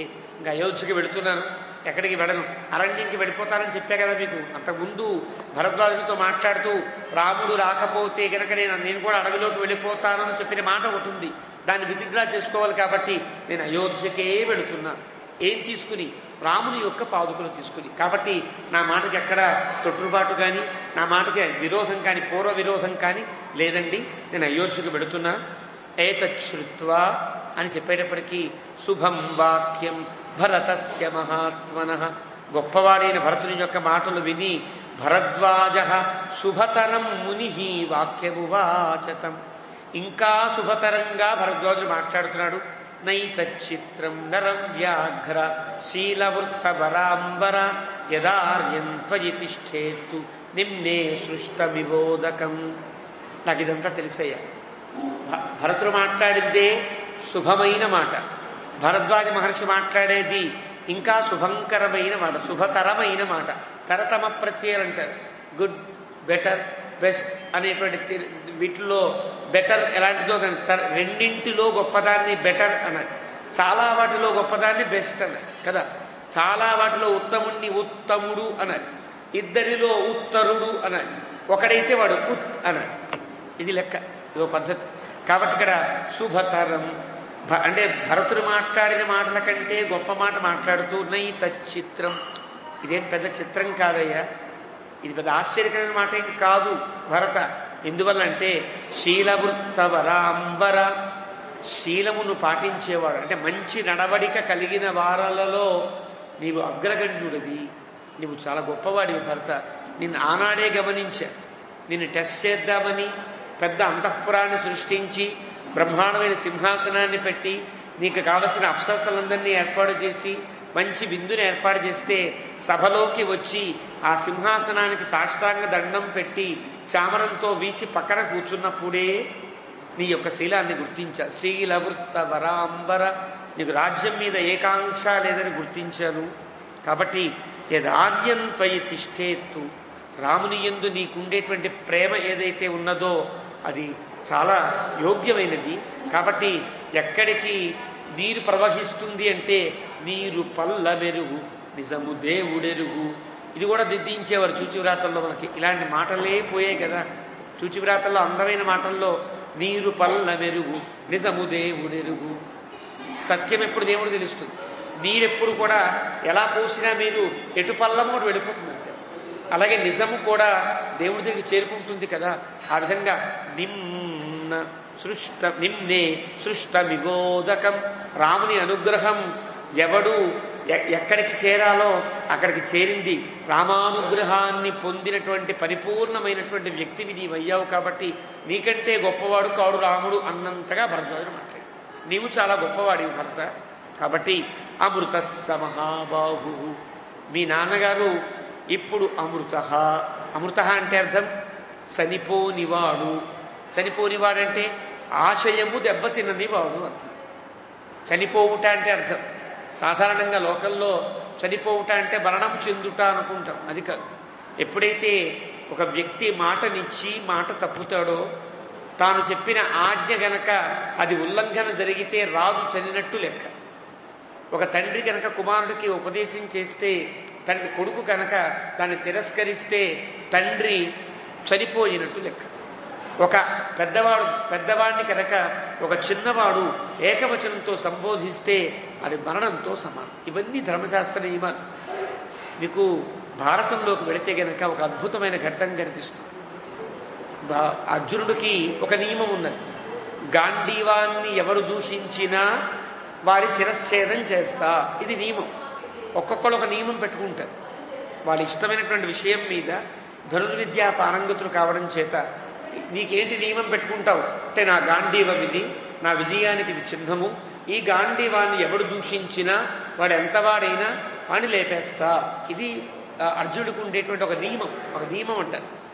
ఒక సమయంలో అభిమన్యుడి యొక్క వధ అవుతుంది చూసారా, ఆ సమయంలో ఈ ధర్మరాజుని కర్ణుడు బంధించి నిన్నేం చంపుతా, కర్ణుడి కంటే చిన్నవాడు ధర్మరాజు, కర్ణుడు పెద్దవాడు, నిన్నేం చంపుతా, నువ్వు జూదమాడుకుంటూ బతుకుపో, నీ బతుకు దేనికి అంటాడు. చాలా అవమానపడతాడు ధర్మరాజు. ఎంత అవమానం అంటే చనిపోదామన్నంత అవమానం కలుగుతుంది. కానీ యుద్ధంలో ఒక రాజు అలాంటి నిర్ణయాలు తీసుకోకూడదు. చాలా గుడారంలో కూర్చుని బాధపడుతున్న సమయంలో అప్పటిదాకా కృష్ణుడు అర్జునుడిని తిప్పి తీసుకొస్తాడు.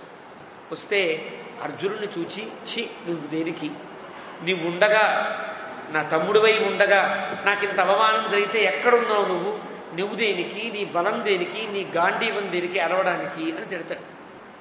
ఇప్పుడు ఏం చేయాలి అర్జునుడు? అన్నయ్య అంటే గౌరవమే, గాంధీవాన్ని తిట్టాడు. ఇప్పుడు ఏం చేయాలి? ధర్మరాజుని చంపాలా, తన ప్రతిజ్ఞని విడవాలి? కృష్ణుడికేసి తిరిగాడు. పాపం కృష్ణుడు వీళ్ళని కాపాడుకోవడమే లక్ష్యమే. మమ ప్రాణాహి ప్రాణ, ఎవరికేం వచ్చినా ముందు ఈయన సిద్ధపడుతుంటాడు. ఇప్పుడు పనిచేయరా, నువ్వు నీ ప్రతిజ్ఞ నెరవేరాలి అంటే, ధర్మరాజుకి శిక్ష పడాలి అంటే, నువ్వు అన్నయ్యని ఇప్పటిదాకా అన్నాన్ని సంబోధిస్తున్నావు కదా, ఇప్పుడు ఉరేయ్ అను చాలు. ఉరేయ్ అని కనుక నువ్వు పిలిస్తే, ఏకవచనంతో సంబోధిస్తే తండ్రిని చంపినట్టు అవుతుంది, నీ ప్రతిజ్ఞ అన్నయ్యని చంపినట్టు అవుతుంది, నీ ప్రతిజ్ఞ నెరవేరుతుంది, ధర్మరాజు బతుకుతాడు, యుద్ధం సాగుతుంది, నా లీల పరిపూర్ణం అవుతుంది అని కృష్ణుడు చెప్పిన మాట మనకి భారతంలో కనిపిస్తుంది. కాబట్టి ఒక్కొక్క దానికి ఒక ధర్మం ఉంటుంది కదా. ఆ రకంగా అమృతస్స మహాబాహు. ఇప్పుడు దశరథుడు కనుక ఒకవేళ భరతుని యొక్క ప్రణాళిక, భరతుని యొక్క ప్రార్థన మన్నించి రాముడు కనుక వస్తే ధర్మం అంతా ధర్మమే సాగుతుంది, రాముడు రాజు అవుతాడు. కానీ ఎవరు దెబ్బతింటారు తెలుసునా? దశరథుడు దెబ్బతింటాడు. దశరథుని మాటకి పెద్ద ఆటంకం కలుగుతుంది. కాబట్టి ఎంత ఏది జరిగినా దశరథుని మాటకి ఆటంకం కలిగితే మళ్ళీ మొదటికి వచ్చినట్లు లెక్క. ఈ దోషం అంతా కూడా మీరంతా ఎంత గొప్పవాళ్ళంటే, నువ్వు రాజైతే ధర్మం దెబ్బతింటుంది భరత, రాముడే రాజైతే దశరథుని యొక్క మాట దెబ్బతింటుంది. ఇవేమీ జరగకుండా మీరు చేసిన ఉపాయం ఏదైతే ఉన్నదో, వశిష్ఠుల వారి వల్ల కావచ్చు, రాముని యొక్క అనుగ్రహం వల్ల కావచ్చు, దశరథుడు ఈనాడు అమృతప్రాయుడయ్యాడు. అంటే అతని మాటకి ఏమాత్రము ఆటంకం లేని రీతిలో అతను గొప్ప స్థానాన్ని పొందాడయ్యా. అమృతస్స మహాబాహు పితా దశరథస్తవ. చాలా గొప్పవాడు మీ ఇద్దరు కూడా. యస్యత్వమీదృశ పుత్ర, నీలాంటి కొడుకును కన్నాడే. ధర్మజ్ఞో ధర్మవత్సల, ఎంత గొప్పగా ధర్మాన్ని పాటించావు భరత, నువ్వు చాలా ఉత్తముడివి నీవు అని దీవించి తమృషింతు మహాత్మానం ఉక్తవాక్యం కృతాంజలి ఆమంత్రయితు మారేభే చరణాముపగృహ్యతౌ. ఇలా మాట్లాడేటప్పటికీ భరతుడు ఇంకా భరద్వాజ మహర్షి ఇంకా పొగుడుతాడని గబగబా పాదాల మీద పడి పాదాలు నమస్కరించి నేను వెళ్ళడానికి ఆజ్ఞాపన ఇవ్వండి అని అడిగాడు. భరద్వాజ సంతోషం కలిగింది, ఆజ్ఞ ఇచ్చాడు. మళ్ళీ తతః ప్రదక్షిణం కృత్వ, ఆ మహర్షికి ఒకసారి ప్రదక్షిణాన్ని ఆచరించి భరద్వాజం పునః మళ్ళీ నమస్కరించి మెల్లగా భరతస్తు యయౌ శ్రీమాన్ అయోధ్యాం సహ మంత్రిభి, మంత్రులతో కూడి అయోధ్యకు బయలుదేరాడు. యానైశ్చ శకటైశ్చైవ హయైర్నాగైశ్చ సాచమూః పునర్నివృత్తా విస్తీర్ణ భరతస్య అనుయాయిని. భరతుడి రథం ముందు వెనకాల యానములు అంటే అనేక రకాల రథములు కానీ, శకటములు కానీ, ఎడ్లబండ్లు కానీ చెప్పాడు కదా వాల్మీకి. చాలా 500 ఎడ్లబండులో బ్రాహ్మణోత్తములంతా వచ్చారు. 1,00,000 ఏనుగుల మీద వీళ్ళంతా వచ్చారు. కొన్ని 60,000 గుర్రాల మీద వీళ్ళంతా వచ్చారని చెప్పాడు కదా. ఆ ప్రకారంగా వీళ్ళంతా శకటైహి హయైహి నాగైహి, నాగైహి అంటే ఏనుగులు అర్థం, అన్నింటితో కూడా భరతుడు మళ్ళీ అయోధ్య వైపు ప్రయాణం చేస్తున్నాడు. తతస్తే యమునాం దివ్యాం, యమునా నది కనిపించింది. నదీం తీర్త్వా ఊర్మిమాలిని మంచి బాగా ప్రవహించినప్పుడు ఆ నదిని దాటారు. దదృశుస్తాం పునఃసర్వే గంగాం శుభజలాం నది, అది దాటారు. ప్రయాగ దాటి మెల్లగా గంగా దాటుకుంటూ అయోధ్య వైపుకు వస్తున్నారు. శృంగిబేర పురాద్భూయ భూయస్తు అయోధ్యాం సందదర్శ. ఇక్కడ వాల్మీకి తూ హా 2 ప్రయోగములు చేస్తారు. ఎందువల్లంటే నిజానికి భరతునితో పాటు నిన్న చెప్పుకున్న మనం గుహుడు కూడా బయలుదేరాడు, కానీ ఎక్కడ గుహుడు ప్రస్తావన వాల్మీకి చేయలే. నిన్న వ్యాఖ్యాతలు గుహుడికి కూడా అర్థమయ్యేటట్టుగా రాముడు ఏం చెప్పాడో చెప్పుకున్నాం. అంటే గుహుడు ఎందుకు మాట్లాడలేదంటే, గుహుడు ఇప్పటిదాకా అనుకున్నట్ట అంతకుముందు అంత గొప్ప రాముడు శృంగిబేరానికి వచ్చి నన్ను కౌగిలించుకుని నువ్వు నాతో సమానమైన వాడివి అంటే పాపం గుహుడికి చాలా ఆనందం కలిగి కొంచెం గర్వం కూడా ఏర్పడి నేను చాలా గొప్పవాడిని అనిపించింది.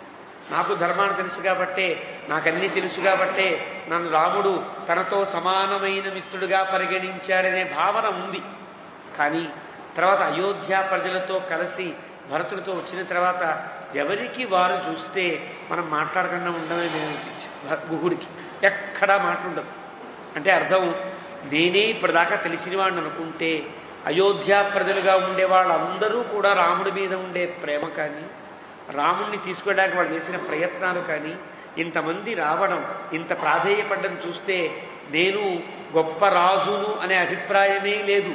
రెండవ కారణం హా అనే ప్రయోగంలో మన పెద్దలు చెప్పే మాటలు. రెండవది, భరతుణ్ణి, లక్ష్మణుణ్ణి, శత్రుఘ్నుణ్ణి, అయోధ్య ప్రజలందరినీ కూడా దూషించాడు కదా గుహుడు. భరతుని మీద సందేహం కలిగింది గుహుడికి. లక్ష్మణస్వామి రాముడికి ఎక్కడ అపకారం చేస్తాడో అని లక్ష్మణస్వామి వెన్నంటి ధనస్సు పట్టుకుని తిరిగాడు రాత్రంతా కూడా. రాముడు పడుకుంటే లక్ష్మణుడు ఏదైనా చేసేస్తాడేమో అని. అందువల్ల గుహుని రక్షకుడు అంటారు మన సంప్రదాయస్తులు. గుహ పెరుమాళ్, లక్ష్మణ పెరుమాళ్ అనే పదాలు అందుకొస్తాయి. లక్ష్మణుడు పెరుమాళ్ గొప్ప రక్షకుడు, గుహుడు గొప్ప రక్షకుడు. ఇద్దరికి ఒకరు తెలియకుండా ఒకరు రాముని కాపాడుతున్నారు కాబట్టి గుహుడికి ఒక పశ్చాత్తాపం ఏమంటే, ఇంత గొప్ప భరతుణ్ణి తిట్టారు కాబట్టి విభూషణం మౌనమ పండితాన నేను మాట్లాడకూడదు. ఇంత గొప్ప లక్ష్మణస్వామిని నేను తోడనాడా కాబట్టి ప్రాయశ్చిత్తం ఏం చేయాలి? ఏమీ తెలియని వాని వలె ఈ మాటలన్నీ విని నేను ప్రాయశ్చిత్తం చేసుకోవడం తప్ప ఏ మాట మాట్లాడకూడదు అనుకున్న వాడే గుహుడు ఏ మాట మాట్లాడలేదు అని అంటారు. ఇక్కడ భరతుడు కూడా గుహుడితో పాటు వచ్చినవాడు, ముందు గుహుడితో మాట్లాడి బయలుదేరిన వాడు. ఇక్కడ గుహుడితో గుహ వస్తానిక మీ ఊర్లో ఉండని చెప్పాలి కదా, ఏమీ చెప్పడు. శృంగిబేరపురాతు భూయ తు అంటే శృంగిబేరపురం దాకా వచ్చాడు, గుహ ఇక్కడ ఉండు అని సైగ చేశాడు. గుహుడు కూడా మాట్లాడకుండా కృతాంజలి బద్ధుడై తన ఊరికి వెళ్ళిపోయాడు తప్ప అక్కడ ఏం మాటలు లేవంటే గుహుడికి తన స్థితి ఏమో తెలిసింది. అంటే ఎందుకు ఇలాగా గుహుడిని మనం చిన్నపుచ్చడం అనే అభిప్రాయం కలుగుతుంది కదా. ఇక్కడ రాముని గొప్పతనాన్ని చెప్తుంటారు. ఇంత చిన్నవాడైనా, ఇంత ఆటవికుడైనా, ఏ జ్ఞానమూ తెలియదు, ఏ ధర్మమూ తెలియదు. ఇక్కడ చిత్రకూటంలో ఉండే భరత సంవాదం చూచిన, భరద్వాజ మహర్షి దగ్గర జరిగినటువంటి విందు చూచిన గుహుడు నేను చాలా చాలా తక్కువ వాడిని, ధర్మాలేమీ తెలియని వాడిని అనుకుంటే, అలాంటి గుహుణ్ణి నువ్వు నాతో సమానము అన్న రాముడు ఎంత గొప్పవాడో చెప్పడం కోసమని ఇది జరిగింది అని అంటారు. అంటే మహతాం నీచై సహ నీరంధ్రేణ సంశ్లేషణం సౌశీల్యం అని అంటారు. సౌశీల్యం అనగానే చాలా గొప్ప వ్యక్తి చాలా చిన్న వ్యక్తితో ఏమాత్రము అరమరికలు లేకుండా కలసి ఉంటే దానికి సౌశీల్యం అని పేరు. ఆ సౌశీల్యం ముందు గుహుడికి మాట రాలేదు అని అర్థం. ఇప్పుడు ఇంతకుముందు రాముడు వెళ్ళగొట్టబడినవాడు కాబట్టి, అడవిలోకి వచ్చాడు కాబట్టి, అడవిలో నాలాంటి వాడు తప్ప రాముడికి ఇంకెవరూ సహాయకులు ఉండరు కాబట్టి రాముడు రాజ్యతంత్రంలో ఒక భాగంగా నన్ను తనతో సమానం అనుకున్నాడని గుహుడు అనుకున్నాడు. అంటే ఇప్పుడు దూరదేశం వెళ్ళినప్పుడు అక్కడే తెలుగువాడు దొరికాడు అనుకోండి, ఈ వాడి వడి ప్రేమ ఉన్నా రాకపోయినా లేకపోయినా వాడు మనవాడు అయినా కాకపోయినా అబ్బా తెలుగువాడు ఆనందించినట్టుగా రాముడు ఇక్కడ అడవిలో నేనే కదా దొరికానని నువ్వు నాతో సమానమైన వాడివి అని రాజ్యతంత్రాన్ని ప్రయోగించాడేమో రాజు కదా అనుకున్న గుహునికి పెద్ద ఆశాభంగం, పెద్ద ధర్మబోధ జరిగింది రాముడు. ఇంత గొప్ప రాము వశిష్ఠాదులు మాట్లాడినా బతిమిలాడినా కూడా వాళ్లే ఆశ్చర్యపోయేంత గొప్పవాడైన ఆ రాముడు నన్ను కౌగిలించుకున్నాడంటే ఆ మాటకి ఇంకా తనకి నిశ్చేష్టుడై ఉండిపోయాడు. నోట మాట రానివాడై ఉన్నాడు కాబట్టే వాల్మీకి ఇక్కడ దాకా గుహుడికి ఏ మాట రాయలేదు. అంటే వాల్మీకి రాశాడంటే ఆయన ఏదైనా మాట్లాడితే రాసి ఉంటాడు కదా. గుహుడు ఎందుకు మాట్లాడలేదంటే ఈ దృశ్యాలు చూసిన గుహుడికి నోట మాట రానివాడై ఉండెను అని అర్థమాట. గుహుడి తన చిన్నతనం తెలిసింది. తన చిన్నతనం తెలియడం కాదు, రాముడు గొప్పతనం తెలిసింది, రాముడు సౌశీల్యం తెలిసింది. ఇది రాముడికి ఉండే గొప్పతనమని అందువల్ల ఇక్కడ హా అనే ప్రయోగాన్ని వ్యాఖ్యాతులు వర్ణిస్తారు. ఇది హాకు ఉండేటువంటి ప్రయోగం. అలాగ సందదర్శ ఇంకా శృంగివేర పనుల్లో గుహుడిని దింపాడు. అదిగో అయోధ్య వచ్చిందయ్యా, మేము వెళతాము అని సైగలతో చెప్పాడు.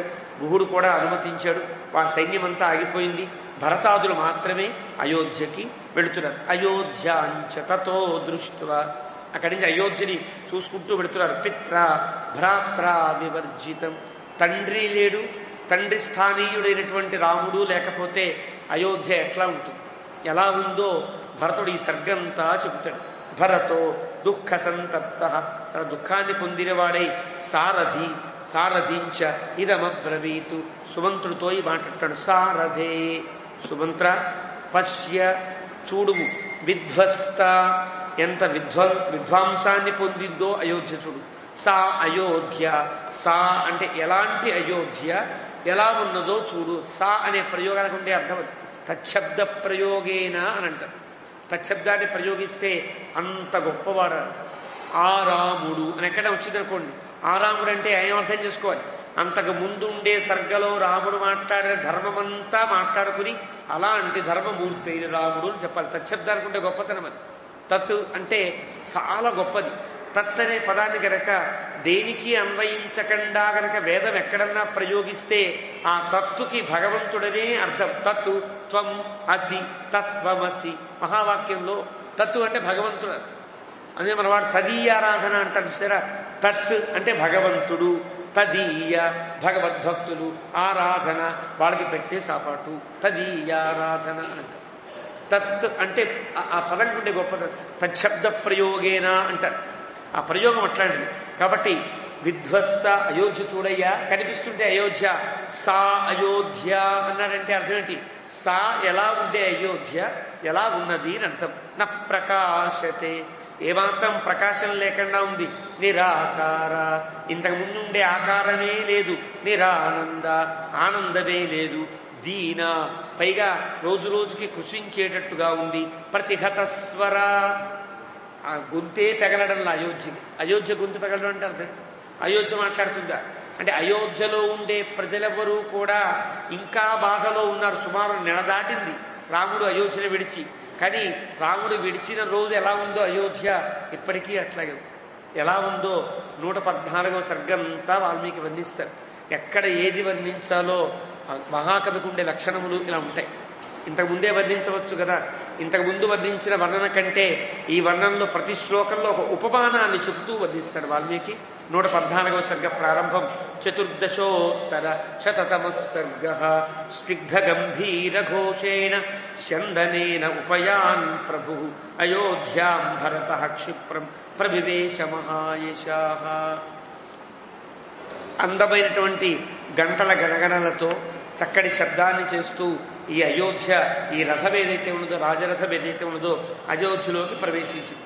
ప్రవేశించగానే భరతుడు అయోధ్యకి ప్రవేశిస్తూ చూస్తే బిడాల ఉలూక చరిత, పిల్లులు తిరుగుతున్నాయి, గొడ్లగూబలు తిరుగుతున్నాయి. ఎప్పుడు తిరుగుతాయి? అలికిడి లేకపోతే పెళ్లి తిరుగుతుంది. జనం ఎప్పుడు కూడా ఆనందంగా లేకపోతే గొడ్లగూబలు. అందుకనే గొడ్లగూబ ఇంట్లోకి వచ్చింది అంటే అది ఆనంద ప్రతిఘాతమని శాంతి చేస్తారు. ఉలూక శాంతి అని అంటారు కదా. ఇప్పుడు అయోధ్య ప్రవేశించగానే పిల్లులు తిరుగుతున్నాయి, గొడ్లగూబలు ఎగురుతున్నాయి. అంటే నిరాకార నిరానంద వాల్మీకి వర్ణించే ప్రయోగాలకు ఉండేటువంటి రూపం. నిరాకార ఒక్క ఆకారము కనిపించట్లా, అంటే ఒక్కడు తిరిగేవాడెవడు లేడు కాబట్టి పిల్లులు తిరుగుతున్నాయి. నిరానంద ఆనందం లేదు కాబట్టి గుడ్డగోబులు తిరుగుతున్నాయి. బిలా బిడాల ఉలూక చరిత ఆలీన నరవారణ ఉండే జనులు ఎవరు కూడా ఇళ్లల్లో ఉండేవాళ్ళు బయటకు వచ్చి సరదాగా ఉండే మాటలే లేవు కాబట్టి ఇళ్లల్లోనే ఉన్నారు. ఆలీన ఇళ్లలో ఉండిపోయారు. ఏనుగులు కూడా తమ శాలల్లో ఎక్కడ ఉండాలో అక్కడే ఏడుస్తూ కూర్చున్నాయి. కాబట్టి జనులు, రథములు, గుర్రములు తిరిగితే దాని రాజవీధి అని అంటారు. తిరక్కపోతే అది రాజవీధి కాదు. కాబట్టి రాజవీధి, ఇప్పుడు తాను వస్తున్న రాజవీధి ఎలా ఉంది అంటే ఆలీన నరవారణ, ఏనుగులు తిరగట్ల. అవసరం ఉన్నా లేకపోయినా రాజులు తిరిగే వీధిలో ఏనుగులు గుర్రములు తిప్పుతూ ఉంటారు. అవసరం లేకపోయినా వాల్మీకి ముందు వర్ణించాడు. అయోధ్యకాండ ప్రారంభంలోనే, బాలకాండ ప్రారంభంలో ఎప్పుడు కూడా ఏనుగులు గుర్రములు తిరుగుతూ ఉంటాయి రాజవీధుల్లో అన్నాడు. ఎందుకు తిరుగుతాయి? రాజవీధిలో ఏనుగు గుర్రము ఎప్పుడు తిరుగుతూ ఉండాలి, అది నియమం. అందుకే రాజవీధి అని పేరు. కాబట్టి ఇక్కడ మనుషులు తిరగట్ల, ఏనుగులు తిరగట్ల. తిబిరాభ్యాహతాం కాళీం అప్రకాశాన్నిశామివ, బహుళ పక్షంలో ఉండేటువంటి భయంకరమైన చీకటి ప్రవేశించిన రాత్రిలా ఉన్నది అయోధ్య. రాహుశత్రోహో ప్రియాం పత్నీం శ్రియా ప్రజ్వలిత ప్రభాం గ్రహేణ అభ్యుత్థితేనైకా రోహిణీమివ పీడితాం. చంద్రుణ్ణి రాహువు మింగేస్తే చంద్రుడు పక్కనే ఎప్పుడు కదలకుండా ఉండే శశినం రోహిణి యథ అంటాడు కదా వాల్మీకి. పక్కనే ఉండే రోహిణి నక్షత్రం ఎలాగైతే బిక్కు బిక్కు అంటూ తేజస్సు తగ్గినదై ఉంటుందో అలా ఉంది అయోధ్య. అంటే రాహువెవరు? మృత్యు. చంద్రుడెవరు? దశరథ మహారాజు. మింగితే రోహిణి ఎవరు? అయోధ్య. అంటే రాహువు మింగిన చంద్రుని యొక్క భార్య అయిన రోహిణి వలె అయోధ్య నిష్ప్రకాశంగా ఉన్నది. అంటే విధవా జాత అంటే అర్థం, అనాథగా పడి ఉన్నది అయోధ్య. అల్పోష్ణ క్షుబ్ధ సలిలాం ఘర్మోత్తప్త విహంగమాం లీనమీన జశగ్రాహాం కుశాం గిరినదీవివ. ఎప్పుడైనా కొండవాగులు గనక తగ్గిపోతే రాజ్యంలో ఏదో ఒక అధర్మం జరిగింది అని లెక్క. కొండవాగులైనా నదులైనా ఎండిపోతూ ఉంటే రాజ్యాల్లో ఏదో అధర్మం జరుగుతోంది అనడానికి గుర్తులవని. ప్రతప్త ఘర్మోత్తప్త విహంగమాం. పక్షులు ఎప్పుడు కూడా సాయంకాలం ఎండల్లో నీటి దగ్గరికి వచ్చి సేద తీరే పక్షులేవి కూడా రాకుండా అయిపోయాయి అంటే కూడా అది అధర్మానికి సూచన అవుతుంది. లీనవీన జశగ్రాహం. నీళ్ళు ఎప్పుడైతే తగ్గాయో చేపలు ముసళ్ళు నీళ్ల కోసమని ఇంకా లోతులకు వెళ్ళి ఆ బురదలో దాక్కుని ఉంటాయి. అలాగా ఉండే నది వలె అయోధ్య నిష్ప్రకాశంగా ఉన్నది. అంటే ఇదంతా ప్రాకృతికంగా ఎలా నష్టపోయింది అయోధ్య, ధర్మపరంగా ఎలా నష్టపోయింది అయోధ్య అని చెప్పడానికి ఈ ఉపమానాలన్నీ వర్ణిస్తారు. వీడి గురించి వ్యాఖ్యానాలు అలాగే పెద్దలు చేశారు. విధూమామివ హేమాభాం అధ్వరాగ్నే సముత్థితాం హవిరభ్యుక్షితాం పశ్చాత్ శిఖాం విప్రళయం గతాం. ఎప్పుడు హోమాలతో నిండి ఉండే అయోధ్య ఇప్పుడు ఎలా ఉంది తెలుసునా? హోమం అంతా పూర్తయిన తర్వాత హవిరభ్యుక్షితాం పశ్చాత్ చిట్ట చివరికి పెరుగు తీసుకుంటారు. పెరుగు తీసుకుని శాంతాద్యౌ శాంత పృథివీ శాంత అంటూ మంత్రాలు చదువుతూ ఆ నిప్పులు ఆర్పుతారు. పూర్ణాహుతి అయిన తరువాత పెరుగుని అభ్యుక్షణం చేస్తారు. ఇలా శాంత శాంత శాంత అని అంటారు, శాంతించమని. అలాగా అప్పటిదాకా గొప్ప యజ్ఞము జరిగి శాంతింపజేసినటువంటి అగ్నిహోత్రంలాగా ప్రకాశించట్లేదు. అంటే అగ్నిహోత్రములు వేల్చడం మానేశారు అక్కడ ఉండేవాళ్ళంతా కూడా. అలాంటి స్థితిలో ఉన్నది. విధ్వస్త కవచాం రుగ్ణ గజవాజి రథధ్వజాం హత ప్రవీరామాపన్నాం చమూవివ మహాహవే. ఒక యుద్ధానికి వెళితే ఆ యుద్ధంలో కనుక శత్రువుల వల్ల దెబ్బతిని చనిపోయిన సారథులు, విరిగిన రథములు, దెబ్బతిన్న ఏనుగులు, పడిపోయిన గుర్రములు ఉంటే ఆ రణభూమి ఎలా ఉంటుందో అలా ఉన్నది అయోధ్య. సఫేన సస్వన భూత్వా సాగరస్య సముత్థితాం ప్రశాంతమారుతోద్ధూతాం జలోర్మివరిస్వనాం. సముద్రం దగ్గరికి వెళితే మనకి ఒక గాలి వస్తుంది. ఆ గాలి ఎలా ఏర్పడుతుందో తెలుసునా? సముద్రముల మీద ఉండే తరంగములు వేగంగా తిరుగుతుంటాయి. ఆ వేగం మనకి కనిపించదు. సరిగ్గా మనకి మరీ పౌర్ణమి నాడు అమావాస్య అయితే వేగం కనిపిస్తుంది తప్ప ఇతరత్ర గంభీరంగా పారుతున్నట్టు అనిపిస్తుంది తప్ప అంత గంభీరంలో ఆ కెరటం వచ్చేదానికి కూడా వేగం ఉంటుంది. ఆ వేగానికి గాలి ఉత్పన్నమవుతుంది. ఎప్పుడు ఉత్పన్నమవుతుంది? సముద్రం కనుక చైతన్యాన్ని పొంది ఉండి కెరటాలని నురుగుని ఒడ్డుకు తోస్తున్నప్పుడు సముద్రం బాగున్నట్టు లెక్క. ఎప్పుడైతే సముద్రం నురుగు కక్కకుండా కెరటాన్ని లేకుండా అలా గంభీరంగా ఆగిపోయిందంటే తర్వాత పెద్ద ఉపద్రవం రాబోతోందని గుర్తు. అలాగా ఉన్న సముద్రంలా ఉంది అయోధ్య. అయిపోయింది, ఆ ఉపద్రవం కూడా అయిపోయింది. ఇంకా అలా స్థిమిత గంభీర అలా ఉంది అయోధ్య. ఎప్పుడైనా సునామీ వచ్చేటప్పుడు ఉండేటువంటి ముందు ఉండే స్థితి గంభీరంగా కెరటం కూడా కదలదు. కెరటం కూడా కదలకుండా అలా ఆగిపోయి ఒక్కసారి ఆగిన కెరటాలు ఉంటాయి. అరగంటలో సుమారు 20-30 కెరటాలు రావాలి. ఆ అరగంట ఆగిపోతే 20-30 వచ్చే కెరటాల వేగం ఒక్కసారి తంతే ఆ కెరటం ఒడ్డును దాటి బయటపడుతుంది. అది పెద్ద తుఫానుగా పెద్ద ఒక ఉపద్రవంగా పరిణమిస్తుంది.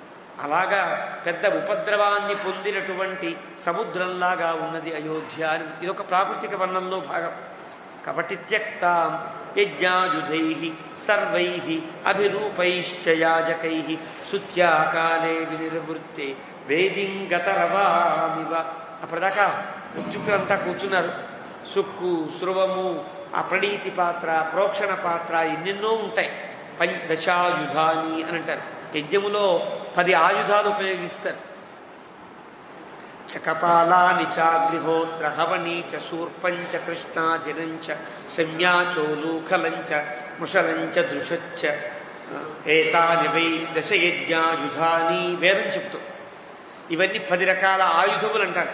ఆయుధములు అంటే కత్తులు కడారులు కాదు, అంటే వినియోగించే పాత్రలు. ఆ పాత్రలన్నీ కూడా యజ్ఞంలో వినియోగిస్తారు. వినియోగించిన తర్వాత కొన్నింటిని విడిచిపెట్టి కొన్నింటిని తీసుకువెళ్ళాలి. సుర్కుశ్రవాలు కడిగి తీసుకోవాలి, దర్భలు విడిచిపెట్టేయాలి, అక్కడ ఉండే మట్టి పాత్రల్ని వదిలిపెట్టేయాలి. అది వదిలిపెట్టడం ఎక్కడ ఉంటూ ఒక స్థానంలో పనీతి పాత్ర పెడితే అక్కడ పనీతి పాత్ర ఉండకూడదు, కొంచెం కదిపేయాలి. కదిపేసినప్పుడు జాగ్రత్తగా కదపక్కల్లా ఇలా పక్కకి నెట్టేస్తారు, నెట్టేస్తే దొల్లిపోతూ ఉంటాయి. అలాగా యజ్ఞం పూర్తయిన తర్వాత యజ్ఞాయుధములను ఉపయోగించే యజ్ఞాయుధాన్ని సంకర పెట్టుకుని మృత్యుక్కులంతా వెళ్ళిపోతే ఆ యాగశాలకు పెడితే ఎలా ఉంటుంది? చల్లా చెదురుగా ఉంటుంది. అలా ఉన్నది అయోధ్య. అంటే అప్పటిదాకా గొప్ప యజ్ఞం తగిన అయోధ్య. యజ్ఞమంతా శుత్యాకాలే. శుత్యాకాలం అంటే పూర్ణాహుతి శుత్యాహోమములని ఉంటాయి. అంటే పూర్ణాహుతికి ముందు జరిగేటువంటి హోమాలు మనకి స్మార్తములో కానీ గృహ్యములో కానీ ఆగమంలో కానీ స్విష్టకృత్తులనే పేరుతో సాగుతాయి. అది శ్రౌత యాగమంలో శుత్యాయాగములు అంటారు. అలాంటి అవి జరిగిన తరువాత శాంతించినటువంటి ఋతుకులంతా వెళ్ళిపోతే మంత్రాలు చదివేవాడు ఉంటారు, ఉండరు. ఉద్వాసం చెప్పేసిన కలశాలన్నీ అటు ఇటు పడిపోయి ఉంటాయి. కాబట్టి అలా ఉండే ఒక యజ్ఞశాల వలె అయోధ్య ఉన్నది. ఒకటి సముద్రాన్ని వర్ణించారు, ఒకటి యజ్ఞశాల వర్ణించారు. ఎందుకు ఇలా వర్ణిస్తారు కవులంటే ఎలా ఉంటాయో యజ్ఞశాల యొక్క నియమాలని, సముద్రం యొక్క నియమాలని, వీధిలో తిరిగేటువంటి గుర్రములు ఏనుగుల యొక్క నియమాలు ఇవన్నీ మనకి చెప్పద్దా పాఠం? ఇవన్నీ ధర్మాన్ని చెప్పాలి కదా. కేవలం కథ చెప్పడానికా కావ్యం అంటే కాదు. కథతో పాటు మనకి ధర్మాలు చెప్పాలి, నియమాలు చెప్పాలి. ఆనాటి సామాజిక గతులు స్థితులు అన్ని తెలిసేటట్టుగా చెప్పినవాడే కవి అంటే. కవి అంటే కవి రాసిన కవిత్వంలో సామాజికమైనటువంటి అంశములు లేకపోయినా, సామాజికతను మనకి తర్వాత కాలానికి అందించేటువంటి వ్యవస్థ లేకపోయినా వాడు ఉత్తమ కవి అనిపించుకోడు. ఇది ఈనాటి సాహిత్యంలో కూడా మనకు కనిపిస్తుంది. సాహితీవేత్తలు మీరు అడగచ్చు, ఏ కవి యొక్క రచనలో అయితే తరువాత కాలం వాళ్ళకి ఈనాటి నాగరికత తెలియకుండా రాస్తాడో వాడు కవి కాడు. అది మాట. కాబట్టి అప్పటి ధర్మాలన్నీ మనకు చెప్పడం కోసం గ్రంథస్థం చేశాడు. కాబట్టి ఇప్పుడు మనం చెప్పుకోవద్దు. ఇప్పుడు ఏమన్నా యజ్ఞాలు చేస్తున్నారు మహా అయితే కాదాచిత్కంగా కొన్ని కుటుంబాల విప్రోత్తములు కొంతమంది మాత్రమే కదా లోకంలో ఉన్నారు. కుప్పవారి కుటుంబం అని, కపిలవారి వారి కుటుంబం అని, తమిళనాడు వెళ్తే కొన్ని కుటుంబాలు, కొద్దిమంది మహా అయితే వేళ్ల మీద లెక్క పెట్టే కుటుంబాలు మాత్రమే యజ్ఞములను ఆచరించి శ్రౌతాన్ని ప్రకటిస్తున్నాయి. వీళ్ళు మానేశారనుకోండి, వీళ్ళకి తర్వాత ఉండేటువంటి పరంపర సాగలేదనుకోండి. మరి ఎలా ఉండేదో యజ్ఞం తెలియాలంటే ఎవరు చెప్తారు? మనకి కావ్యాలు చెప్తారు ఇలా ఉండేది యజ్ఞం అంటే. కాబట్టి ధర్మాలన్నీ చెబుతారు. ఎలా ఉంది అయోధ్య, ఎలా ఉందో మనం తెలుసుకోవాలంటే ఇలా ఉందా అయోధ్య, ఇలా ఉందా అయోధ్య అని మనకు తెలియడం కోసమని ఇన్ని ఉపమానాలు చెప్తారు. అంతేనా? తర్వాత గోష్ఠ మధ్యే స్థితామార్తాం ఆచరంతీం తుడం నవం గోభుషేణ పరిత్యక్తాం గవాం పంక్తి వివోత్సుకా. ఆంబోతు కోసమని ఒక ఆవు ఉంటుంది. ఆవు పిల్లల్ని కనాలనే సంకల్పం కలుగుతుంది ఆవుకి.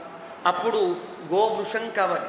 అలాగా సంతానం కనాలి అనే కోరిక కలిగిన ఆవుకు గనక దానికి సంబంధించినటువంటి మగ ఆవుని లేదా గోవృషాన్ని దూరం చేసినప్పుడు ఆ ఆవు కనుక గడ్డి కూడా మేయకుండా ఎంత దీనావస్థలో ఉంటుందో అంత దీనావస్థలో అయోధ్య ఉన్నది అని అంటే రాముణ్ణి రాజుగా కావాలి, సంతానంగా కనాలి అనుకుంది అయోధ్య అనే ఆవు కదా. అయోధ్య ఒక ఆవు. రాముడనే సంతానాన్ని రాజుగా కనాలి అనుకుంది. కానీ ఆ గోవృషం ఏదైతే ఉన్నదో దశరథుడు తాను పరలోకగతుడయ్యాడు. ఇప్పుడు అయోధ్య అట్లా ఉంది. ఇది వర్ణన. ఆవుల యొక్క స్థితిని కూడా చెప్పే విధానం. తత్ప్రభాకరాద్యై సుస్నిగ్ధై ప్రజ్వలద్భిః ఇవోత్తమై వియుక్తాం మణిభిర్జాత్యై నవాం ముక్తావళీనివ. అందమైన ముత్యాలహారం ఉంటుంది. ముత్యాలహారమే పూర్తిగా ఉంటే దాని శోభ రాణించదు ఎప్పుడు కూడా. ముత్యాలహారం తెల్లటి పూసలతో ఉంటుంది. రూపాయి పూస ఒకలాగే ఉంటుంది, 1000 రూపాయల ముత్యము ఒకలాగే ఉంటుంది కడితే, దండ కడితే కదా. మరి ఆ ముత్యాల మనకు అందం కలగాలంటే ముత్యాల పేటల్లో ఒక 5 ముత్యాలు, ఒక పద్మరాగం, ఇంకో 5 ముత్యాలు, ఒక నీలమణి, ఇలాగా ఆ హారాలు గుచ్చేవాళ్ళు ఒక అందంగా హారాలు గుచ్చుతారు. అలాగా ముత్యాల హారంలో కనుక పద్మరాగమణులని, నీలమణులని, ఇతరత్ర ఉండే కెంపులని వీటిని కట్టకుండా వాటిని మాత్రం తీసి గనక తీస్తే ముత్యాల హారం ఎంత నిస్తేజముగా ఉంటుందో అలా ఉన్న ముత్యాల హారంలా ఉన్నది అంటే అర్థం. అయోధ్యలో ఉండే ప్రజలంతా స్వచ్ఛమైనటువంటి ముత్యముల వంటి వారే అయినా వారికి మరింత శోభన కలిగించే పగడం వంటి పద్మరాగం వంటి రాముడు లేడు. దాన్ని పరిపాలించే మేరుపూస వంటి దశరథుడు లేడు. ఇలాగా జాతి రక్తము లేని ఒక ముత్యాల మాలిక వలె అయోధ్య ఉన్నది. నిస్తేజ, తేజస్సు లేకుండా. అంటే ఒక్కొక్కటి ఒక్కొక్క వర్ణన మనం చేస్తున్నాడు మనకి వాల్మీకి కదా. ఇవన్నీ తెలిసేటట్టుగా సహసా చలితాం స్థానాత్ మహీం పుణ్యక్షయాద్గతాం సంహృతద్యుతి విస్తారాం తారామివ దివశ్చ్యుతాం. పైన ఉండే నక్షత్రాలేమి అని అంటే మనకి విష్ణు పురాణాదులన్నీ చెబుతాయి. అగ్ని పురాణం చాలా గొప్పగా చెప్తుంది. పైన కనిపించే వెలుగునిచ్చే నక్షత్రములన్నీ కూడా ఈ లోకంలో ఉత్తమమైన ధర్మాన్ని పాటించి లోకానికి వెలుగుమూర్తులుగా ప్రకాశించే ఉత్తములైనటువంటి మానవులు, జీవులు అని చెప్తుంది. వాళ్ళ పుణ్యం కనుక తగ్గిపోయిన క్షీణే పుణ్యే మర్త్యలోకం విశంతి కదా. మనకు తేతం భుక్త్వా స్వర్గలోకం విశాలం క్షీణే పుణ్యే మర్త్యలోకం విశంతి. వాళ్ళు మన భగవద్గీతలో పరమాత్మ చెప్తాడు. ఆ క్షీణ పుణ్యం కాగానే ఆ పైనుంచి నక్షత్రం కిందకి జారిపోతుంది. మనకి తెలియదు. కొన్ని నక్షత్రాలు జారినట్టుగా మనకు కనిపిస్తాయి, మధ్యలో ఆగిపోయినట్టుగా కనిపిస్తాయి. ఎక్కడ పడిందో తెలియదు. ఆ జీవుడు మళ్ళీ ఎక్కడ పుడతాడో మనకి అర్థం కాదు. అలాగా పుణ్యము ఖర్చయిన పుణ్యము క్షీణమైనటువంటి మహాత్ములు మళ్ళీ ఈ లోకంలో పడుతూ ఉంటారు. కాబట్టి ఎలా ఉంది అంటే అయోధ్య పుణ్యము క్షీణించి పైనుంచి జారిపడ్డ తేజస్సు కోల్పోయిన మహాపురుషుని వలె అయోధ్య ఉన్నది. అయోధ్య నీచమైనది కాదు, ఉత్తమమైనది. కానీ పుణ్యాన్ని కోల్పోయింది. పుణ్యమెవరు? రామచంద్ర. భాగవతంలో మా పుణ్యమేది అంటే గోపికలు చెప్తారు, కృష్ణం పుణ్యం సనాతనం, కృష్ణం ధర్మం సనాతనం. మా పుణ్యమేది అంటే కృష్ణుడు. గోదమ్మ వారు తిరుప్పావైలో కరవైகள் పినిషెన్ను కాణం షేరుందుంబోం அறிவொன்றுமில்லாத ஆயுக்குலத்து உந்தன்னை பிறவி பெருந்தனை పుణ్యం యాముడయో. మాకేమిటయ్యా, అడవుల వెంట తిరిగేవాళ్ళం, ఆవుల వెంట తిరిగేవాళ్ళం, ఎక్కడ పడితే అక్కడ తినేవాళ్ళం, నియమాలు పాటించని వాళ్ళం. కానీ మేము పుణ్యాత్మలం. ఎలా తెలుసునా? నువ్వు పుణ్యం యాముడయో, నువ్వు మా కులంలో పుట్టావు కదా, అదే మా పుణ్యం. కాబట్టి కృష్ణం పుణ్యం సనాతనం. అలా వీళ్ళకి పుణ్యమేది? రామచంద్రమూర్తి. రామచంద్రమూర్తి దూరం అయిపోతే, క్షీణం అయిపోతే జారి పడిపోయిన ఒక తార వలె ఈ అయోధ్య అంతా ఉన్నది అని వర్ణించారు.